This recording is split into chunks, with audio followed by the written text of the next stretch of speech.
and then we'll get into some other aspects of African American history, the African American history experience at the 21st century as far as the African American History Month is concerned. Let's start with that. And I think, as you know, it did not start as African American History Month, but so let's do it from that perspective after we talk about your background, education, and your experience. Absolutely, and thank you so much again for having me here.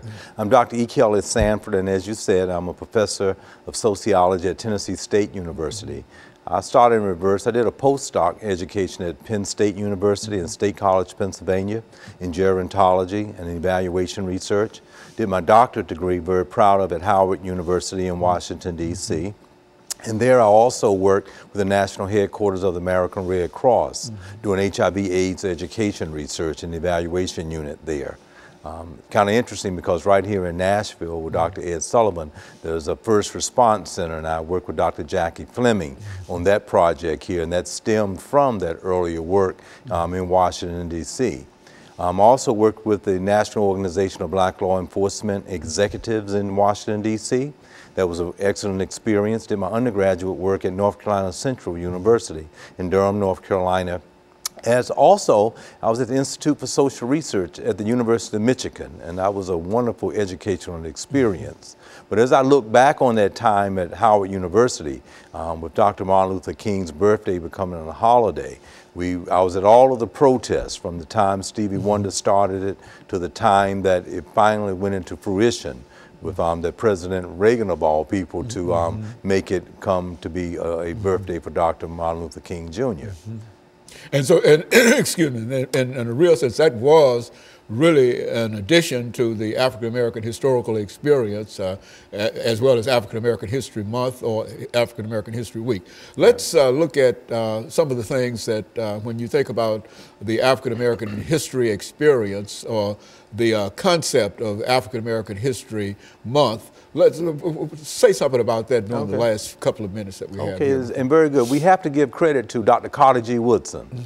He was a noted scholar who was the second African American to graduate from Harvard University, received his first 2 degrees from the University of Chicago, but was born in Virginia, whose father was a slave. So he had the foresight and insight to know that there was a need to talk about and to put into record, into concrete within the system of America, that are the contributions that African Americans have made from slavery to freedom to the present. So Dr. Carter G. Woodson was the founder of what was called then African American History Week. And he put it on the time that he said it should be the second week in February because it was a unique birthday time of Frederick Douglass as well as Abraham Lincoln. So he thought that that would be a good time to celebrate it, since Abraham Lincoln, of course, supposed with the Emancipation Proclamation and Civil War 1861-1865, ended slavery and brought about those constitutions to abolish it. And Frederick Douglass, of course, was in the forefront of helping that decision to be made. So he found that that was a wonderful time to try to celebrate it. And as I recall coming up as a youth in school, it seemed like it was a day, although he had African American, what they called at that time Black History Month. It seemed like it was a one-day thing. And then it grew from one day to a week, and then from a week to African American History Month as we celebrate it today. Very good. You know, looking back over that experience, that is the establishment of, how did people react to that? African Americans especially. Yeah, well, I think it was a time of celebration, a time of wanting to have that pride, but I think the problem was, and as Dr. Carter G. Woodson wrote in his book entitled The Miseducation of the Negro, he felt that not only did African Americans did not know about the history and contributions, that also the majority group didn't either.